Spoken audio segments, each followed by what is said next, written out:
maanta in laga doodo waana kitaabka aad u taqaanaan munaaqibka weeye waxaan ka hadlayaa in sha allahu tacaala kitaabkaas tacriifkiisa waxaan kaloo ka hadlahayaa sheekh cabdulqaadir aljiili aw aljiilaani tacriifkiisa waxaan ka hadlahayaa muqadimo ahaan kitaabka awliyu la xiriiraaya awliyada la sheego iyo awliyada diintu qabto waxa ay kala yihiin kadibna waxaan u gudbahayaa kitaabkan laftigiisa in aan waxyaalaha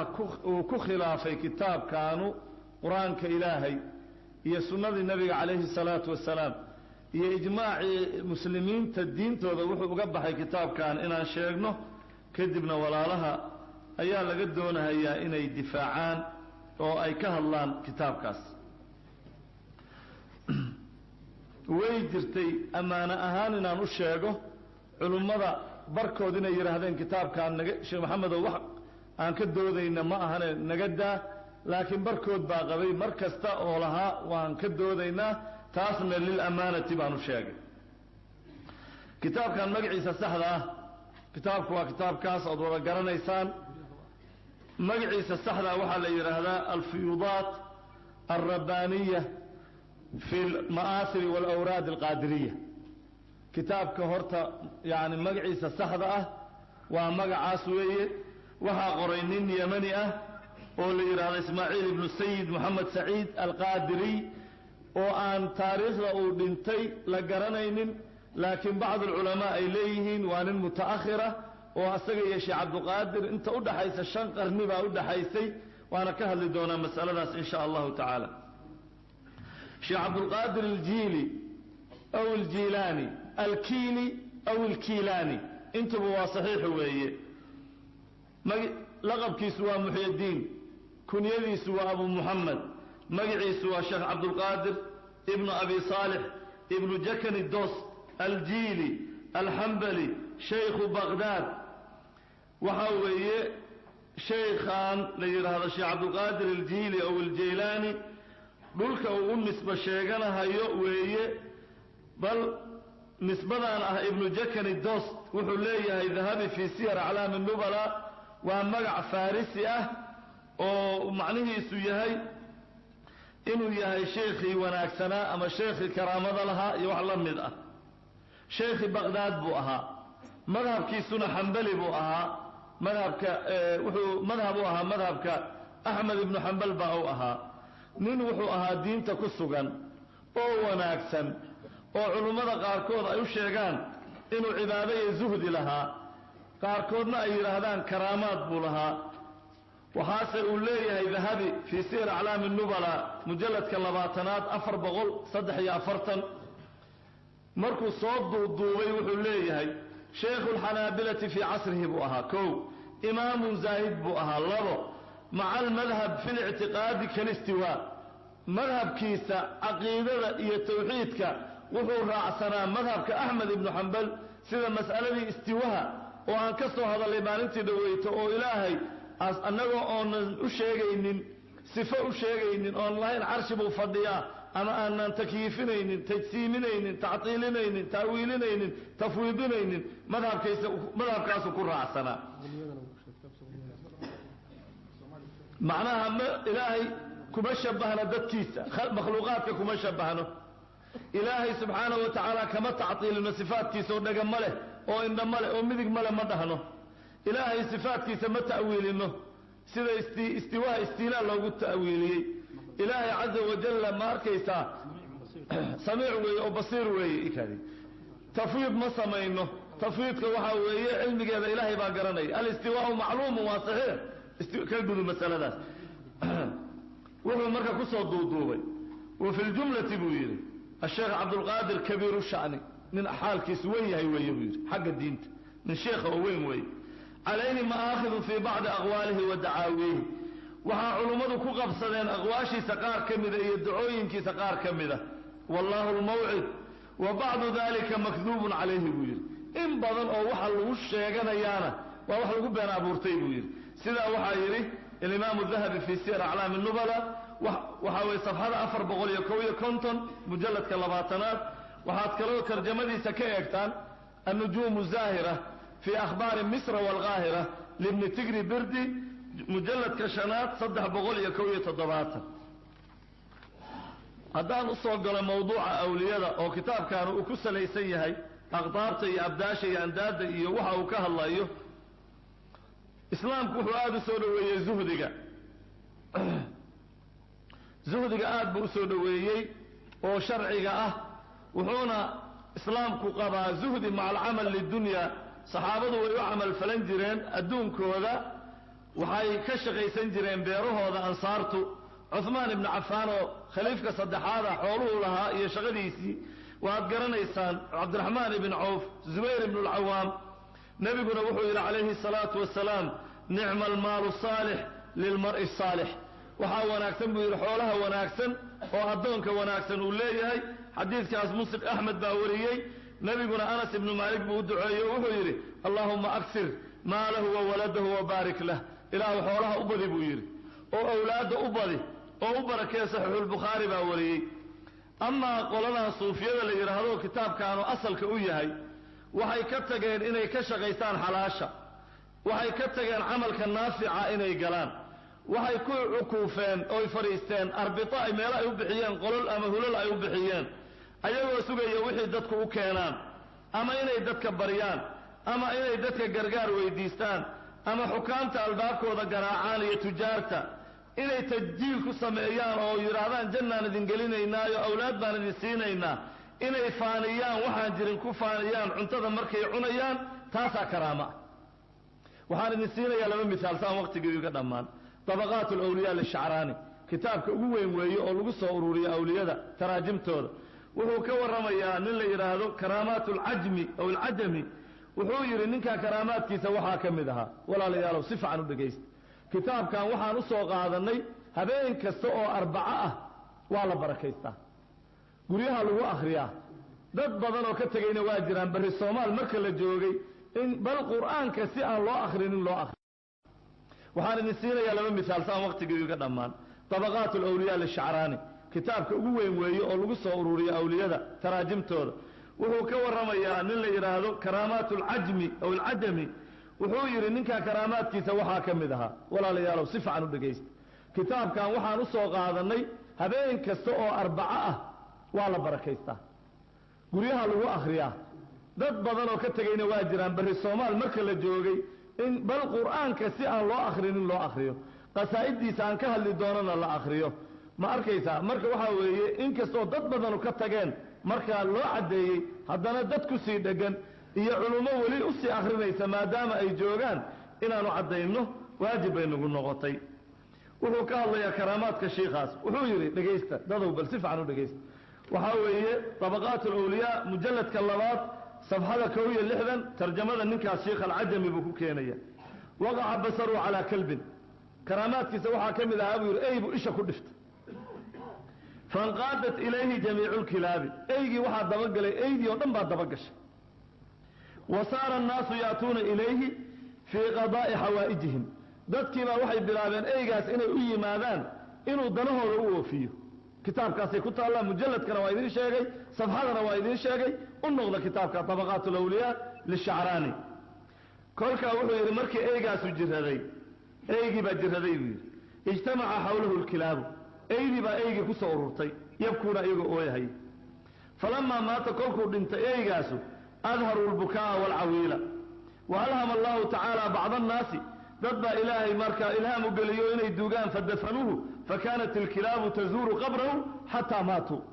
اي مركاس ايدو قبرغيسay soo ziyaaran jireen ilaa ay saa ku dhinteen waa mujalladka labaad safxada 1 waxaa kamid Ibrahim al-Aryan wuxuu leeyahay maalinta jimcada asagoo qaawan buu khudbayn jiray karaamaadkiisa kamid tahay oo awliyada marka la joogtidna maxay dhigi jireen waxa la ilaashada qalbigaaga ilaali hadaa awliyo la joogtid hadaa la joogtid maxaa qoladan oo ma arkaysa fuqahada iyo waxa la ilaaliyaa amalkaaga la ilaaliyaa kolka waxa weeye waxaan macna kala lagu fasiri doonaa qaawanaantan iyo kuwa aan tukanayn baan 30 sano nimaan tukan baan u tagi doonaa wali min awliyaa ilaahi lagu sheegi doona wuxuu yidhi marka mimbarka markuu koro asagoo qaawan wuxuu dhihi jiray khudbadiisa dhegaysta asagoo qaawan buu u khudbayn jiray safxada mujalladka 299 ibraahim alcaryaan tarjamadiisa fayaquulu as-sultaan dimyaat waa magaalo masar ku taal baabu luu qaahiruu ku yaallaa jaamicu tuuluun walxamdu lilaahi rabbi alcaalamiin khudbadii waa dhammaatay fayaxsulu linnaasi bastun cadiim dadkii farax bay markaa u dhinteen waa nin qaawan oo khudbaynaya kitaabkaas buu ku yaallaa طبقات الأولياء للشعراني هذا نصه نقطة كتاب كان وحان ذي شيء كتاب كان إنه كتاب محترم يهي دتك قاركود والله بركيسته oo ninka akhriya wax la siiyo oo xoolo la bireeyo ma garanaysaa maxaa yeelay laftiisa ay ku taala kitaabka laftigiisa ayay ku taala in kitaabka laftigiisa ay ku taala qasaa'ida qaarkood marka uu ka hadlayo waana u tagi doonaa insha Allah ta'ala qasaa'ida qaarkood markuu ka hadlayo wuxuu leeyahay qasiida kasta مثلا سقان الحب markuu ka hadlayo wuxuu leeyahay bilowgeeda ولكل بيت منها خاصية مشهورة مفردة قائمة بذاتها قصيدة كستا مركا لأخرنا خاصية قونئة أو بيت كستا قصيدة كستا بيلاه هاي قرق لغو أخرنا قرق كستا وخاصة أرنتها ما خاصة هنوة كتاب كان ولا ليال السقا إيو وحاب جعلان لها وكالإنا ندين إشارة شيخ عبد القادر محمد آدم شيخ عبد القادر عكاشة أتغانان إلهي خير هسي الله وشر يدو كدوبي وأن إسلاه قف كستا ومسلمة إنه دقيستو إنه آدم وناكسن تاي كتاب كان كتابك إلهي ديس كهري ماذا ديال محان قادنينا يا راعينا وما اختلفتم فيه من شيء فحكمه فإن تنازعتم في شيء فردوه إلى الله وحان ننتصي دونا كتاب كانوا إنه خلافي كتابك قرآن كان إنه خلافي سنة النبي عليه الصلاة والسلام إنه مخالف كيهي إجماع علماء الإسلام وحان سوق هذا يا صفحة أفراد سيئان لو تهنين وحان جرين بالغا سو أخري بابك مناجاتك كتابك حكم بالعامة هي مناجات صفحة أفراد شيخ عبد القادر وحو يري نينك قريب على كتابك شيخ عبد القادر بوكسو نغلين إياه وحو يري شيخ عبد القادر باهلية ثم قال لي يا غوث الأعظم إلهي با إله الله يقول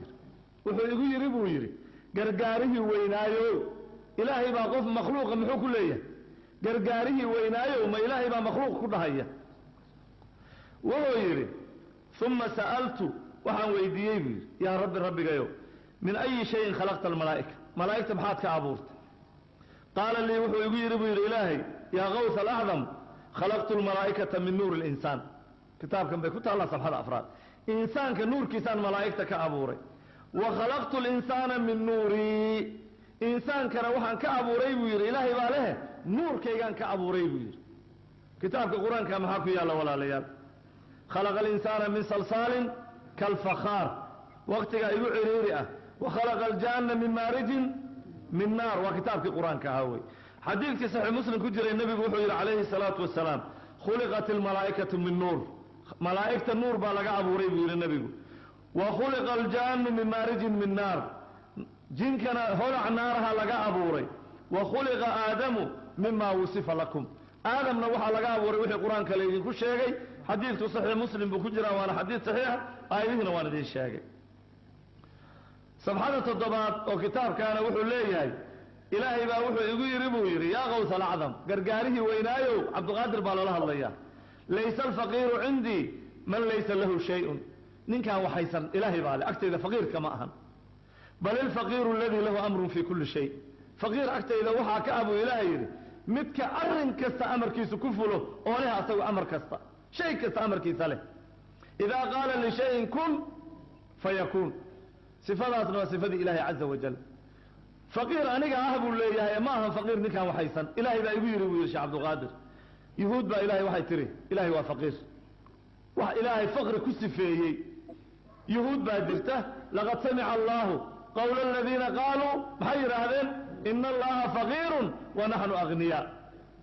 قف مسلم مديه كرا إلهي با فقير معاذ الله وكتاب كان وهي قرآن كان لقهر مريو 4 قريها لو آخريو طيب مركا قفكم مركو يعني آخريو طيب وحان نصو قد يا صفحة اللحية أفرطن waxaan idin tusayaa kitaabkan inuu mukhaalif u yahay 46 safxada 7 buu ku taalaa taas safxada 46 waxaa ku taala kitaabkan ducaa ul-istikhaara waxaad ogtihiin nabigu inuu nabaray calayhi salaatu wasalaam sida salaatu ul-istikhaaraha loo tukado xadiidkii jaabir oo sahih bukhari ku jiray wuxuu yiri jaabir wuxuu noo bari jiray ducaa ul-istikhaara nabigu siduu noo baro suurad quraanka kamida laba ragcadood in la soo weystaysto laba ragcadood la tukado ragcadda koobaad qul yaa ayyuhal kaafiruun lagu akhriyo ragcada labaadna suuratul ikhlaas lagu akhriyo markaas aad ilaahay weydiisatid adoo salaadii ku jira allahumma inni astakhiruka bi'ilmika wa astaqdiruka biqudratika ila aakhir alhadith hadithki ku dheeraan mayo sahih wuxuu ku jira sahih bukhari ku jira kitaabkan safxada 46 baan idin akhrinaya al-istikhaara ku jirtaan idin sheegay wuxuu yiri idaa waqa'a laka muhimun hadii arrin dhibaato ama arrin muhiima kugu dhacdo wa aradta an yadfa'ahu Allahu anka ilaahina inuu ka leexiyo ama ka celiyo adoonaysid fasalli rak'atayn ba'da salati al-isha hadithki nabigu inama dhihin isha kadib ogaad hadithki bukhari isha kadib laba ragcadood tukabuu yiri oo fi waqti sahari ama waqtiga ramadaanka suxuurta la cuno waqtiga loo xadiday waa mulaaxado u fiirso nabigu ma xadidin calayhi salaatu wasalaam وتقرأ في كل ركعة بعد الفاتحة الإخلاص 11 مرة ركعت كستكدب نبي تيور يقول يا الكافرون آخرية تي لبعض نسو إخلاص من ركعة لبعض كتابك وحا كنت على ركعت كستكدب كدب كوية تمنقر قل والله أحد آخر كوية تمنقر يعني ركعت فاتحة مركع آخر يتكدب وي كدب ثم تسلم صلاة كبحيسة صلاة دي وكبحضي لحيا فرطن بيكتاب markaad ka baxdid salaada wa tasjudu lillahi ba'da salaam ilaahay baad u sujuudaysaa salaantii kadib markaad salaadii ka baxday kadibna ilaahay baad xaajadaadii weydiisanaysaa salaadii waad ka baxday kadib madaxaagaad kor u qaadaysaa nabigaad ku saliyaysaa 12 goor calayhi salaatu wasalaam u fiirsada marka waa istaagaysaa 12 tilaabo ayaa dhinaca ciraaq u qaadaysaa u fiirsada marka waa istaagaysaa 12 tilaabo ayaa dhinaca ciraaq u qaadaysa saasay ugu qoran tahay qibladana midigtaadaad ka yeelaysaa markaasaad midda koobaad tilaabada koobaad waxaad leedahay tilaabo kasta waxaa loo sameeyey dikri ama istiqaasa tilaabada koobaad waxaa leedahay yaa sheekh muxyidiin tilaabada labaad yaa sayid muxyidiin waa sheekh cabdulqaadir weeye kul tan saddexaad yaa mawlaana muxyidiin tan afraad yaa makhduum kii loo khidmaynayo aha muxyidiin tan shanaad yaa muxyidiin khawaaja luqada carabiga waa ninka xoolaha leh hadda sagaalada iyo waxa loo yaqaan tan toddobaad yaa sultaan muxyidiin tan sideedaad yaa shah muxyidiin tan sagaalaad yaa qaws kii la gargaarsanayay muxyidiin tan tobnaad yaa qudba muxyidiin tan ugu dambaysa yaa sayid saadaat abdulqaadir muxyidiin marka inta tiraahdo 12 ka tilaabo thumma yaqulu wuxuu dhahayaa yaa ubaydallah yaghithni biidnillah addoonyarowgi ilaahay oo abdulqaadir ahaayo idanka ilaahay igu gargaar ويا شيخ الثقلين أغثني مدى لبعض فيرسو تيهر وتلبيس إبليس وعلى قد حقرنا يا بإذن الله ذاس لكن تنظم بو فيرسو ويا شيخ الثقلين شيخي جنك ينسقو أغثني وامددني في قضاء حوائجي إيه قرقار أو إيه هانتيه وهان كوكوتو دمتي أنكو ويديستي إلهي لما ويديسن عز وجل صفحة وحي كتا الله لحيا فرطا يتضبيا فرطا هدان قصائد أصول نقضه وقت يقول أيو عريري انت لما اخريو قصايد غوريها لو اخريا او لا بركيستا او بركه قاركود يعني habeen kasto arbacad ogtihiin xoolo lagu qaata qasiidada koobaad waxa weeye نظرت بعين الفكر في حال حضرتي حبيبا تجلى للقلوب فحنتي قصيدadaas baan ka soo qaadanaya laba bayt kaliya waa ka gudbaya qasiidada waxa ku jirta waa tan koobaade wa amri amrullah in qultu kun yakun وكل بأمر الله فاحكم بقدرتي وهو وأمر أمر كيغو شيخ عبد القادر باليبو أمر كيغو هي أمر الله وأمر إلهي بالله عليكم بلغيست إن قلت هدان ده كن هو يكون وأهانية أمر كيغو أمر إلهي وتشبيه بليغ وي أي وأمري كأمر الله وي تشبيه النوع أنا تشبيه بليغ وي marka amarkaygu waa amrigii ilaahay buu yidhi amarkii ilaahay wey haddaan kuna haw dhaho shaygu wuu ahaanayaa buu sifada ayaa iskala walaalaya qur-aanka ilaahay ku sheegay caza wajal inamaa qawlunaa lishayin idaa aradnaahu an naquula lahu kun fayakun suuratu naxli wey suuratu yaasiin wey qur-aanka aayado badan weeye ku noqon mayo midda labaad beydka labaad wuxuu sheegayaa sheekhanu inuu carshiga iyo kursiga gacantiisa ku hayo saa ugu hayo waa isla qasiidadii nadartu bicayni lfikri weeye wuxuu yidhi washaahadtu maa fawqa asamaawaati kulliha kada alcarshiyu waalkursiyu fii tayi qabdatii labadaba gacantaydan ku hayaa wy kursiga iyo cantoobo gacantayda ku jirta weeye lama dhihi karo hadha waxay dhihi doonaan waxaan waa majaaz waxaan carab baa qortay carab garanaysa luqadaa qortay wasni saxay ku qoreen washaahadtu maa fawqa asamaawaati kulliha kada alcarshu waalkursiyu fii tayi qabdatii facuuluun mafaaciluun facuuluun mafaaciluun wasniga baxrulkabiirka carab baa qortay waxaan soomaali ma qorin mana ahan majaaz waa wax la garanayo waxa uu yahay iyo macnihiisa oo loola jeedo xaqiiqo weeye baxru tawiil weeye ayib ka soco waxaad u timaadaa safxada kontonaad u imow ilaahay baa wax dhowra innaga yaa ina ilaaliya ilaahay baa ina ilaaliya faallahu khayrun xaafidan wahuwa arxamu araaximiin safxada kontonaad wuxuu leeyahay ana limuriidii xaafidun maa yakhaafuhu wa axrusuhu min kuli sharin wa fitnatin muriidii idaa maa kaana sharqan wamaqriba uqifu idaa maa saara fii ayi baldatii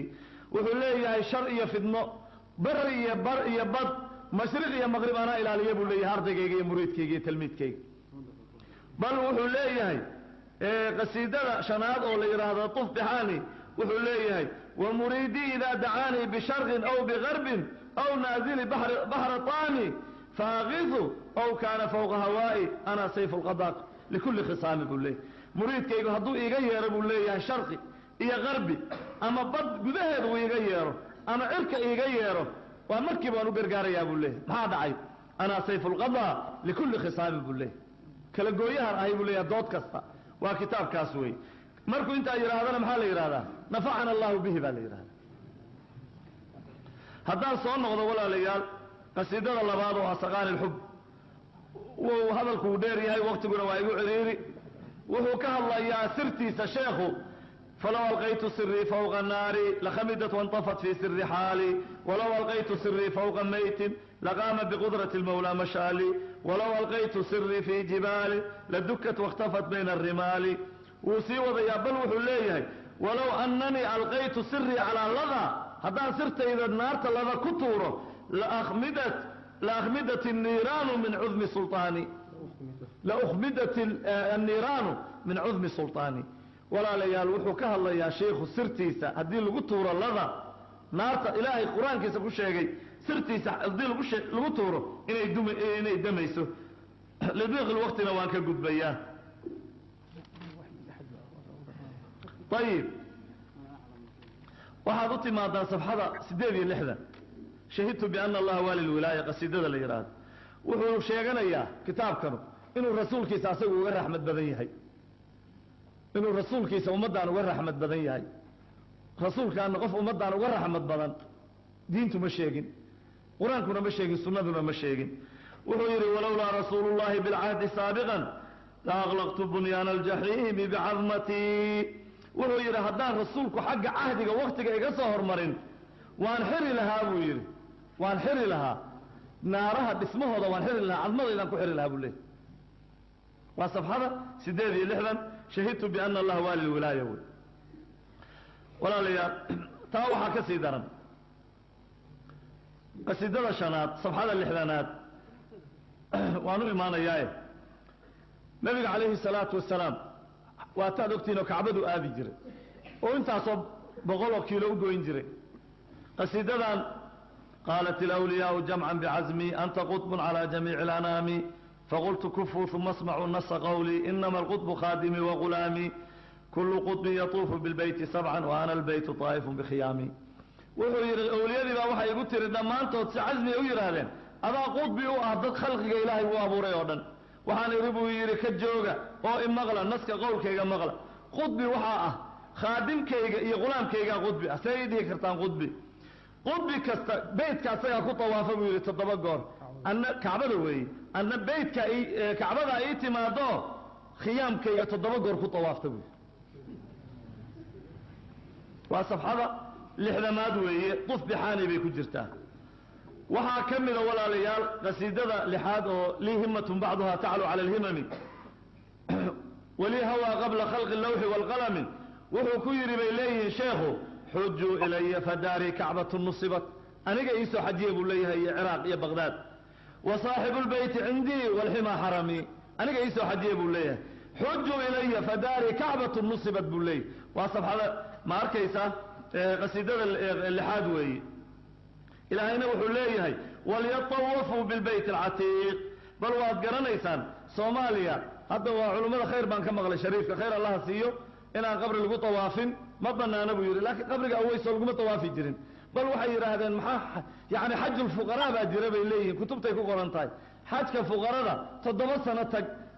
qabriga aweys haddaad 7 sano tagtid maxaa xajkan dheer kuu ma arkaysa aad u aadaysaa ziyaaratu qabrihi xaajun kama qaala rasuulullah waad garanaysaan siday ugu luqayn jireen yani uweysiyadii weeye qabrigii isagoo la ziyaartaa xaj weeye ayay yidhaahdeen culimmadana waa maqlayseen maanta inay yidhaahdeen in qabri la tago oo loo tawaafo oo ciid laga qaato shardi loo xirto ma banaana waana masalo fiican aan soo dhaweynayno jazaahum allahu khayra aljaza qasiidada 8aad oo la yidhahdo shahidtu biana allaha waali lwilaaya ayadii baan ku jiraaye safxada 67aad sheekh mucaawiya soo saar wuxuu leeyahay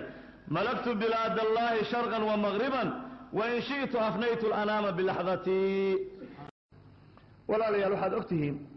tadkiratu ahli lyaqiin sheekhiisa markuu u tarjumayo wuxuu yidhi ma arag buu yidhi 30 sano asagoo tukanahaya maxaa yeelay halkan ayagoo fadhiyay waxay aadaan mako kusoo tukadaan halka ayagoo jooga inta duulaan bay mako kusoo tukadaan maxaa kitaabkan bal u fiirsada waa qasiidada lafteedii weeye shahidtu biana allah wuxuu yidhi waqaaluu lii ya haadaa tarakta salaataka waxay igu yidhaahdeen buu yidhi maxaa u tukan weyday salaadaadi waad ka tagtay walam yaclamuu anii usallii bimakati cilmi umale buu yidhi aan maka kusoo tukada buu yidhi waa qasiidadan weeye shahidtu biana allaha waali lwilaaya waxaad arki doontaan dad badan oo aan tukanaynin oo jimcada iyo jamaacada aan xaadiraynin oo dadka ugu sheekaynaya makaan kusoo tukannaa bal yani waxaa laga dhigay inay tahay ma garanaysaa yani manqaba iyo inay tahay karaamo iyo sharaf ninku inay salaadu ka dhacdo oo darajo la gaaro weeye hadhowna la yidhaahdo waxaan daahir iyo baatin bay leeyihiino maydaan fahmin diintan marka walaalayaal ilaahay wuxuu ugu talagalay diintan wuxuu ilaahay ugu talagalay yani caamo iyo culummaba waa loogu talagalay daahir iyo baatin male diintan waa kitaabka ilahay iyo sunnada nabiga calayhi salaatu wasalaam iyo fahamkii saxaabada weeye waxa aan marka mujtamaca uga digayno oo walaalahaya aan uga digayno oo mujtamaca soomaaliyeed aan rabno inaan ka soo saarno waa baadida noocaas weeye baadida noocaas oo dadka lagu dhuminayo xoolahooda lagu qaadanayo lagu qaldahayo weeye waxaanu leenahay dadka ha loogu yeero qur-aanka inay bartaan oo sunnada nabiga raacaan calayhi salaatu wasalaam oo ay u fahmaan siday saxaabadii u fahmeen inay u fahmaan waxaana ugu filan dadka yani diin waxaa ugu filan wixii nebi moxamed uga tegay calayhi salaatu wasalaam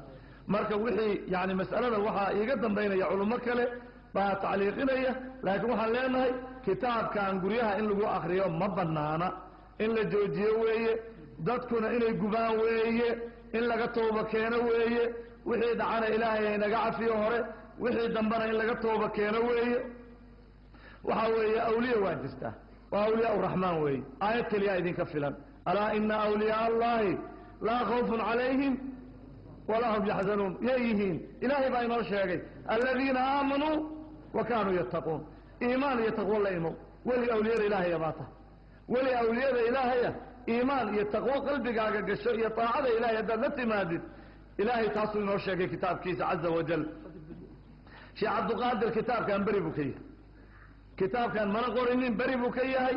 haddii hadda aakhiro la weydiiyo oo soomaali baa ilaah way baryaysaye af soomaaliba ma aqaan buu dhihi haddii aakhiro ilaahay qabsado oo yidhaahdo maxaa soomaali kuu soo baryaysay anigu baqdaad baan joogay xambali baan ahaa muwaxid baan ahaa af soomaalina kuma hadlayn buu leeyahy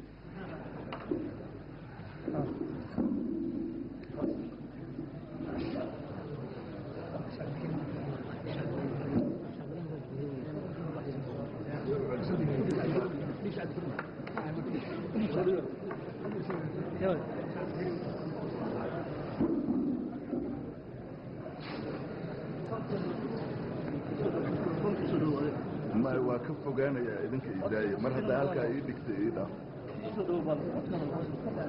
أوكي هوستان الربعاني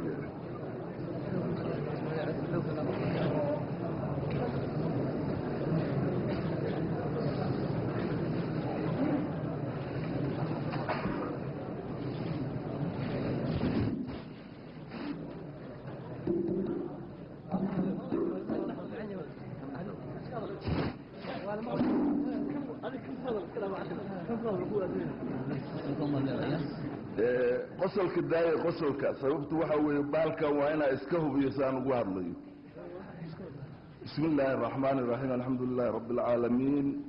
وصلى الله على سيدنا ورسولنا محمد وآله وصحبه وتابعين ومن تبعهم بإحسان إلى يوم الدين والعاقبة للمتقين ولا عدوان إلا على الظالمين أما بعد waxaynu ka hadlaynaa maanta haddii ilaahay yidhaaho muxaadaro ku saabsan manaaqibka sheekh cabdulqaadir jilaani radia allahu tacaala canhu waxa weeye nimanka noo bilaabay muxaadarada waa qoslayaan ikhwaanku waa la rabaa laakiin iska wada adinka hayla hadlina ninkaan doonaan la hadlayaa waxa weeye sida ninkan iga horeeyay muxaadarada uu u jeediyey sida ninkan uu u jeediyey muxaadarada uu akhriyey kullaha maqluubatun weeye waa gedisan tahay ra'san calaa caqid weeye waxaa loo baahan yahay meesha uu ka hadloo yidhi kitaabkaani diinta waa ka baxsan yahay uu yidhi wuxuu ku khaldan yahay sababaha soo socda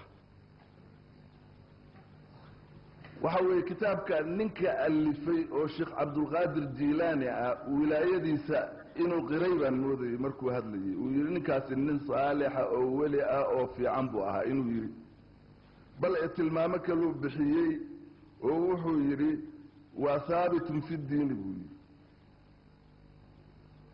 marka ninka haddii uu u qiran yahay inuu yahay nin diintiisa ku sugan shardigu wuxuu noqon lahaa kitaabkan sugnaantiisa iyo sugnaan la-aantiisa in laga wada hadlo midda u horeysa lalhujuum inuu iska soo boodo oo horey hujuum ka bilaabo ma aha walaalkiisii weliga ahaa ee uu shaahidka u ahaa wax xurma ahoo uu u dhowray ma leh isagiibuuba ka kor dhacay waxaad ku garanaysaan inuu ka kor dhacay kadal carshu walkursiyu fii dayi qabdati markuu marayey wuxuu yidhi ninkaani wuxuu yidhi buu yidhi oo shiikhii yani inuu yidhi buu meelena ku go-oominaya meelena wuxuu leeyahay kitaabka shiikha shuqulkuma uu lahaa bal taas horta hore cuyuubta waaweyn bay ka mid tahay waxa weeye horta hore waxaa xaqeedu ahaa mas'alada shiikha haddii aad qiran tahay isaga in aanu ka wada hadalno nisbada kitaabka in isaga uu leeyahay iyo in cid kale leedahay iyo in lagu been abuurtay oo adilada loo keensado horta hore saasaa xaqu ah kullu lmuslimi cala lmuslimi xaraamun xadiiska odhanaya waxaan caddaynaynaa wahaabiyadu inay ku dhexdhaceen oo ay xuquuqda awliyada ku xadgudbeen kuwa nool iyo kuwa dhintay iyo kuwa soo socdaoo imaan doona intaba inay ku xadgudbeen wahaabiyadu ayaan caddaynaynaa oo waxaa ka mida tahawurka caynkan ah oo qofku uu kitaabka inta qaato gacmaha yaan la rogrogin nimanka meesha fadhiya gacmaha gedgedina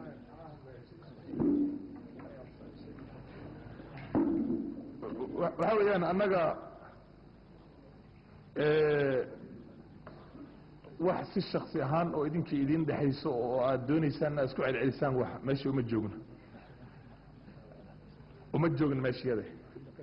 waxaan u joognaa meesha wax baan maqli haynaa maalan ana xaakim inirmihi laakiin sheekha wuxuu yidhi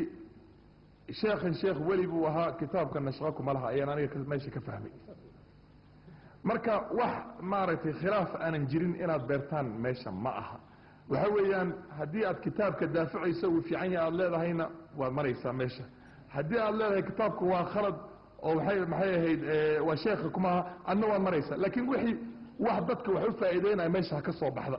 wax isdan doonasho oo maaragtay macna aan lahayn oo aan dad odayaal shaqo ku lahayn anigu ma ogoli ahana had idinkana min fadlikum wa ihsanakum dhalinyaroy noo tartiibsada waana dhibahaysan aad baad noo dhibahaysan waxaad nagu dhibahaysaan wax aanan meesha mamnuuc ka aad ku dhaqaaqaysaan ha qoslina ha sacabaynina hadalka dhagaysta ha istaagina fariista inta gadaal fadhida oo dhanba fariista gebigiina la xishooda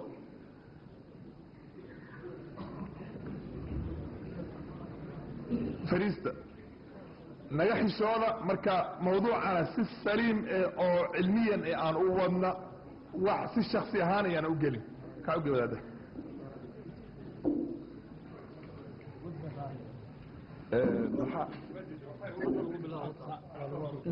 بسم الله الرحمن الرحيم waxaa weeye kitaabka haddii uu muxuu ahaa shiikha haddii uu qiran yahay wilaayadiisa waxaa la doonayaa in uu shiikha uu xaqiisa mariyo oo wax adiyada uusan u geysan waxaa adiyad loo geystay awliyada inta nool iyo inta dhimatay iyo inta soo socotay intii haddeer aan meesha fadhinay raxmaan raxiim waxaa weeye kitaabka haddii uu muxuu ahaa shiikha haddii uu qiran yahay wilaayadiisa waxaa la doonayaa in uu shiikha uu xaqiisa mariyo oo wax adiyada uusan u geysan waxaa adiyad loo geystay awliyada inta nool iyo inta dhimatay iyo inta soo socotay intii haddeer aan meesha fadhinay ayaa adiyad ku dhacday adiyaddaa ku dhacday marka waxaa weeye adiyad kitaabka ilaahay ku dhacday iyo sunnada rasuulka sala allahu calayh wasalam kitaabka ilaahay baa la adyadeeyey ilaahay subxaanahu wa tacaala laftiisa ayaa la adyadeeyey bidaliil waxaa u daliila qowlihi tacaala ilaahay uu yihi subxaanahu wa tacaala ilaahay uu yihi subxaanahu wa tacaala bismi illaahi araxmaan raxiim waxaa la adyadeeyey kitaabka ilaahay baa la adyadeeyey ilaahay subxaanahu wa tacaala ayaa la adyadeeyey xadiidka nebiga uu yihi weeye sala allahu calayhi wasalam wuxuu yidhi man aadaa lii weliyan faqad aadantuhu bilxarb qofkii weli aniga awliyadayda ka mida adyadeeya faqad aadantuhu bilxarbi dagaal ayaan u caddaystay ayuu yidhi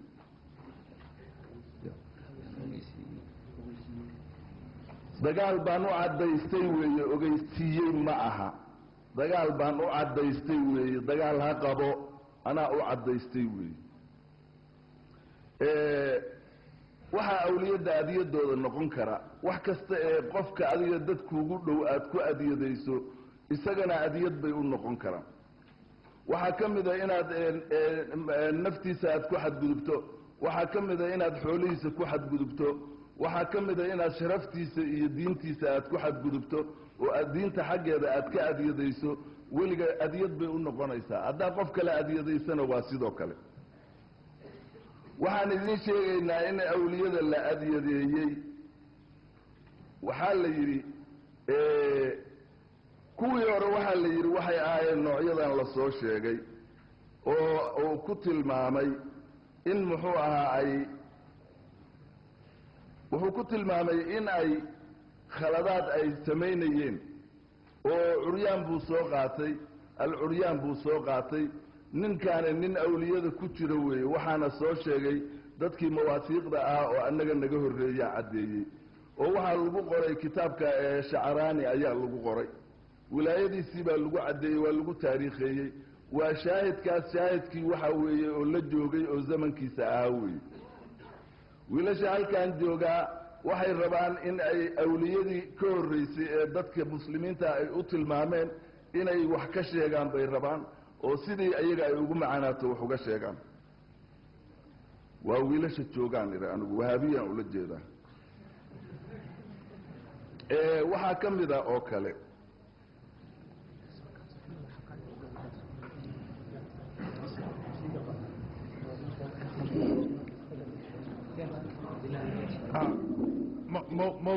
mawduucyahan aniga aad isiiseen halka ya diyaaradaday ka tagaysaa niman furihii la maqan nin jamaal shariif la yidhaahdo بشار شريف iyo bishaar shariif iyo cabdijabaar shariif بلال لو دلقا ميد كل ممكن جوا ناس وقع ha midba midkii jooga ha soo kaca ole ay diyaarad ka tegaysa ayaad furihii haysataa meeshii alaabta kala bixi lahaayeen waxaa weeyaan jamaal shariif bishaar shariif iyo cabdijabaar shariif midkii ka mid a oo furaha haya meeshii aad deganadeen ha soo istaago ha oola ordo maxay ahayd dad baa diyaarad ka tegaysay marka anigu wax yar i dhegaysta in yar i dhegaysta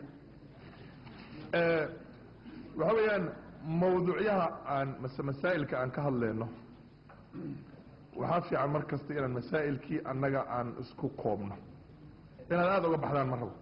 waxa weya masalada hadda aan hayno waxaa weeyaan manaaqib jiilaani iyo jiil sheekh jiil sheekh cabdiqaadir jiil manaaqibkaasayto ayuu sheekhi sheekh maxamed hadda hadlayey oo wax kasta kala soo baxayay saasay tahay annaga wax cilmiyaysan baan u baahannahay marka waxaan jeclaanayaa sheekyaha dhankan jooga hadda waliba sheekha hadda hadlayey manaaqibkaasayto isku ekee adiga wixii aad maxaa dhe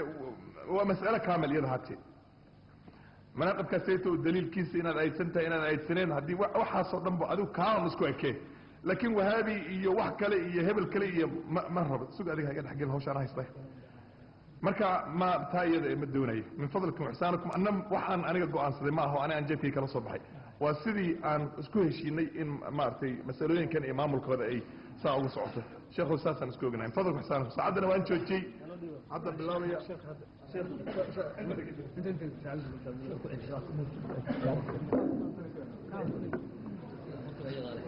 kan haddaan u khafiifinayaa haddaan u fududaynaya marka culummada waxaa weeye mas'alada munaaqibka laga sheegay wuxuu yidhi shiikhii hadalka ka hadlahayey wuxuu yidhi ashatxu waxaa weeye shay macruuf ah oo luqa carabiya ah weeye buu yidhi waa shicir buu yidhi wuxuuna ku socdaa calaa awsaanin taas waxaan odhanaynaa waxa weeye arrin looga jeedo kow horta hore waxaan odhanaynaa waa hadal aan jirin in shadxigu uu macruuf u yahay likulli axadin waa waxaan jirin waana wax aan mutawaadic lagu ahayn oo muslimiinta iyo culummada islaamku waa wax aysan ogolayn oo u hoggaansamayn warkaa isaga ah waana keenaynaa sababaha yacni arrintaa ku saabsan wuxuu yidhi intaa la soo baxay meel istikaasada sheekh jiilaani la yidhaha intuu la soo baxay ayuu wuxuu yidhi istikaara ayuu yidhi waxa weeye min baabi talbiisi watadliis ayaa la yidhaah waxa weeye hadalka wuxuu dadka uu ugu ekaysiinayaa waxa meesha lagaga hadlaayo inay tahay istikaaro ka bedelan istikaaradii rasuulku uu ummadda faray inay meeshaan taallo ayuu ku talbiisinayaa oo dadka ugu ekaysiinaya waxa weeye shayga meesha ku qoran waa inaad siduu ugu qoran yahay uga hadashaa ma aha inaad shay kaleeto aad tamwiih ku samayso oo aada hoosta ka geliso wey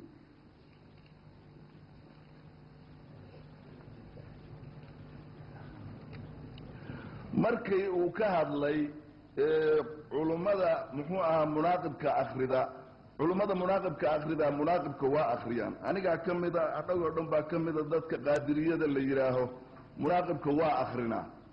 qosolka ha la aayaro aniguba ma qoslahaye maa iska aamustaan meel laydinka haystaanba garan la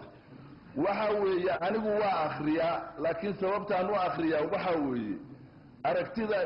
raggaani ay soo jeediyeen yaanan anigu ka qabin munaaqibka oo uma arko sida ay leeyihiin waxaanan u arkin shadaxaadka suufiyadu inay wax yacni luqada mafhuum ku ah oo la fahmi kara ay yihiin ma aan aaminsani waxaan aaminsanahay shadaxaadkaas inay ma'khad gooni ah oo u gaara leeyihiin waxaa ka mid a suufiyada sideeda iyagu maxay yihiin markii suufiyada aynu u dhaadhacno suufiyadu waxa weeye dad shareecadda islaamka ugu raaci og addoommada ilaahay oo dhulka korkiisa saaran dadka ugu raaci og weeye marka suufiya guud ahaan laga hadlayo waxa weeye gacmahan maxaa loo taagayaa amar miyaa cid amar ka haysato maya adiga maaha xaggaa gacanta laga taagaya amarka kale muxuu yahay بسم الله الرحمن الرحيم الحمد لله رب العالمين والصلاة والسلام على أشرف الأنبياء والمرسلين أما بعد وحبا خطبة اسكدرين ما هي وقتي أي عريري وهذا القامن ورهدي سبلق قابن يهيبالي وحان مركا كسوها الله يا إن شاء الله ودي لا قدروا كتاب كمناقب كل هذا أولو بين أبورتي وحان دونا يا عصنا يا مسلمين تدقون هذا وحي قلي نكي فهمله هي وحا شيء دونه إنه يساق دقوه سياسا دونا يا إن شاء الله ودي لا قدروا waxaan ka soo warramayaa horta marka u horeysa kitaabkan qofku waxa loo baahan yahay saa'ilka waxa weeyaan xusnu su'aalina sul cilmi baa la yiraahdaa markuu wax su'aalanayo si bashaaca inuu san u su'aalan waan ka soo gudbayaa marka bacdiyeed kitaabkan waa kitaab jira oo kutubta shariicada laga soo qoray kamida waxa ku yaala quraankii baa ku yaala kariimka ha awraadii sheekha ku taala waxa ku yaala culum aanan garan karin oo inta majliska joogta qof garan kara uu ku jirin sida inay istaahayna maxaa u daliila oo culumta aan la garan karin uu ku samaysan yahay kitaabku waxa la yiraahdaa al-insaanu aduwwun lima jahila qofku wuxuu jaahil ka noqdo uu la colaytama maahmaayo waxa weeye carabeed weeye shaygu san qofku garanayn colbu la noqonaya waxa aanu soo daliilinayaa ilaahay subhanahu wa ta'ala quraankiisa kariimka nabiyullaahi muuse iyo khadir markay isku yimaadeen nabiyullaahi muuse maalmaha kamida sida xadiiska saxiix al-bukhari ku sugan isagoo qowmkiisii bani israa'iil u khudbaynaya waxaa la su'aalay calayhi salaatu wasalaam calaa nabiyina waxaa la yidhi man aclamu naasi baa la yidhi cala alardi ciidda korkeeda yaa ugu cilmi badan baa la yidhi nabiyullaahi muuse ana buu yidhi nabiyullaahi muuse sida nabigeenna noo soo gudbiyey mukhtaarka calayhi salaatu wasalaam aniga ugu aclamsan buu yidhi ciidda korkeeda waxa jooga facataba allahu buu yidhi nabigu calayhi salaatu wasalaam calaa muusa calaa hadihi alkalima kelimadaas uu yidhi ana aclamu calaa ahli alardi aniga ugu cilmi badan baa ilaahay ku mucaatabeeyey إلهي محيري سبحانه وتعالى نبي وحي يريبه إلهي كو يريبه سبحانه وتعالى وحي سقنا لي عبد أبيك كعلم بضم كيف البلوغ بيري سيدنا قارد يقول سقنا تبيري كيف الوصول بيري سيدنا قارد كرابي يري نبي موسى إلهي سبحانه وتعالى وحاله يري واحد قال تام ملي سيدنا سدوايا صحيح البخاري كتها الله ملي أو آد ملحي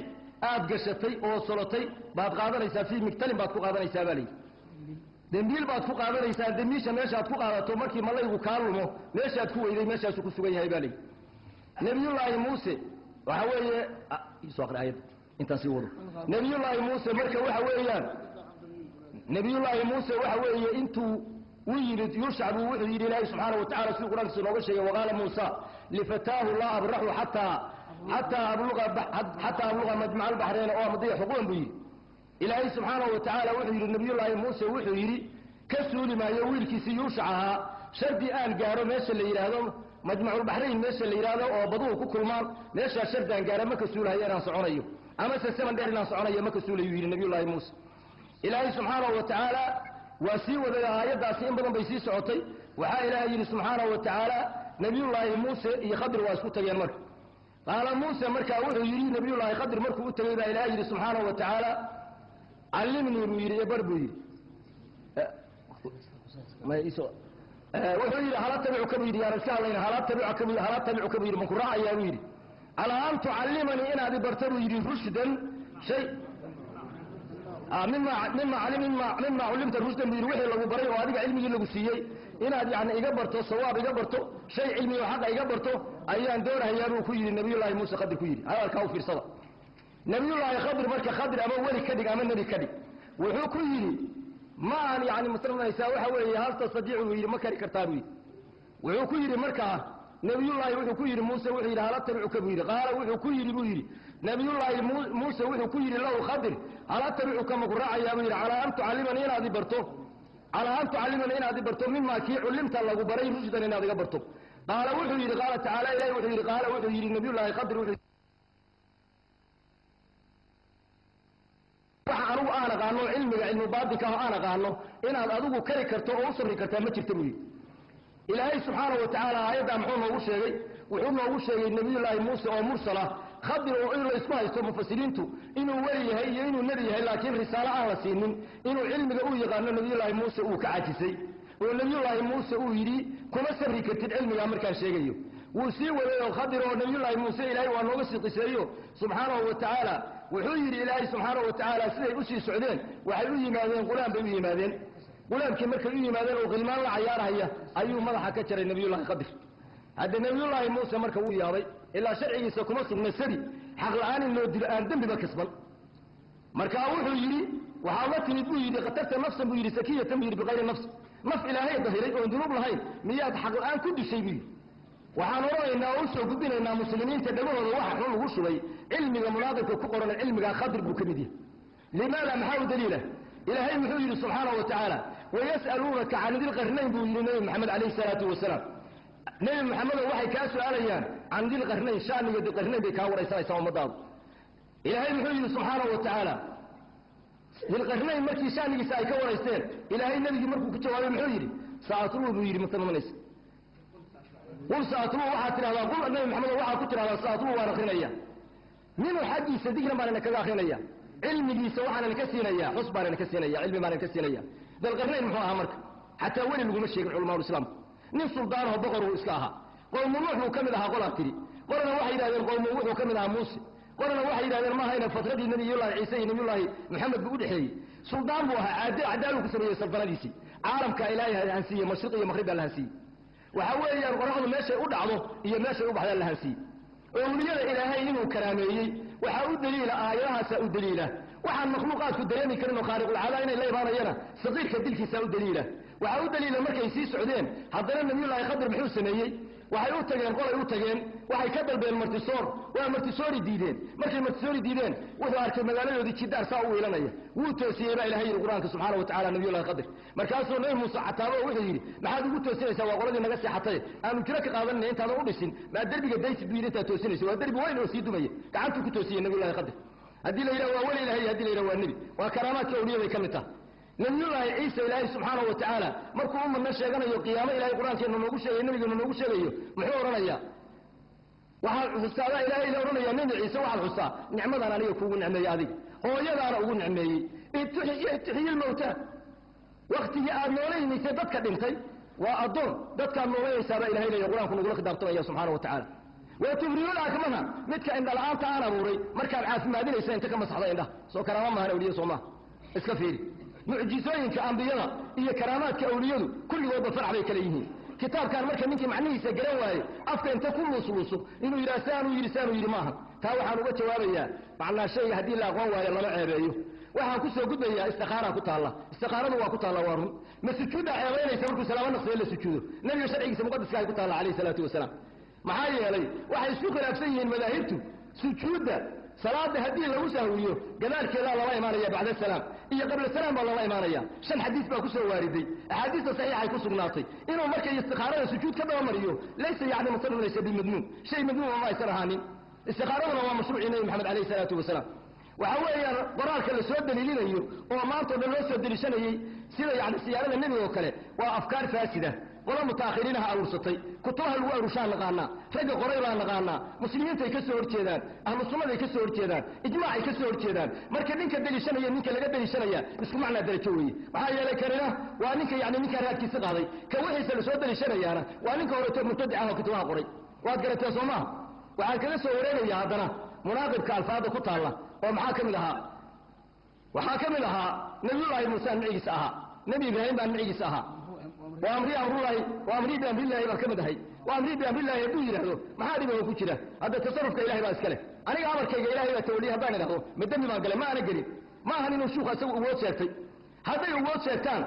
نبي الله مسلم ليس وحوي ولي وحوي ملك الجبريل محوها إني رسول ربك كبير رسول ربك مركوي مرتان بنت عمران نبي الله عيسى ويديس إني رسول ربك كبير ربي لا رسول كيسمان هيبي maxaa kugu yimid liahada laka gulaam masakiin buu yidhi wala dahiran inaan ku siiyo baan kugu yimid waa bixinaya anaa wii bixinayo waa malakul jibriil muxuu ku hadlayaa marka amarka ilaahay buu ku hadlayaa qof allaala qofka amar la siyaana sidaasuu amarka ilaahay ugu hadli karaa hadduu weli yahana amarka ilaahay buu ku hadli karaa oo wuu sheegan karaa wixii la siiyo aduu haddee waxaad tidhahdaa gurigaygii baad tidhahdaa xoolahaygii baad tidhahdaa hadda magaal baa tahay marka dee muamay uwood baad sheegatay soo maa milkiga ilahay baa iska leh majaaskana wixii lagu siiyo waad ka horran kartaa ma ahan yacni kitaabku inuu saa ku ceeboobayo haddii aan ka soo gudbo ما شاء الله كان وايقو فيلنتا إن شاء الله وايقو فيلنتا هذه أن كسو وريقو وحان هنا الفاظ هذا أي لغو هيداري أو يعني نبي الله موسى معيسى هذا نبي الله إبراهيم بان مركي نار تلغو توري معيسى هذا وحان هنا حتى هذه الوضع هذا بل اسكداف يعني إنه مضمون نقول اسكداف بل اسكداف انت تكلغير هي بكرو بل اسكداف في شرعي اللي يردم بي بكوي هاي وحان هنا حديث بان هنا oo xataa nebiga ka sugnaatay calayhi salaatu wasalaam oo cabdullahi ibnu cabbaas ka soo warinayo oo nebiga asaguna uu sheeganayo intaa markuu nebigu soo tadawuray oo nebi aadam dhabarkiisa lagu riday in haddii la qadaro markii la soo wareejiyey nabiyullahi nuux lagu soo wareejiyey haddana lagu soo wareejiyey ambiyadii kale sulbigaas nebigu muxuu ku sheegay xadiiska saxiix calayhi salaatu wasalaam لم أزل بيرا أتنقلوا من أصلاب ظاهرات ورحام سكيات ما أنا كسو من بيري انت هو يا أباها يقدلان إن الضبر ظاهرة والرسول لي يكسو وريقيو هوين ظاهرة وأن قال لما يسفح تابل إن أن كسو وريقيو كذا ما كسو من بيري شردا بيك هو يا أبا يقول يا أبا هو يدحلان كذا شيء النبي عليه الصلاة والسلام شيخ عبد القادر هنا صلبي النبي كسو بحي كلامات كيس مركو النبي شيغيا معجزين النبي كو شيغيا اسغا لسان كيس كو هليا نبي دي اسكدات ka tarjumaya isagu iska dhigaya sida malakul jibriil iska dhigay ilaahay markuu soo amray muxuu yiri ilaahay laki qulaam sakiin bi malakul jibriil marka ma ilaahda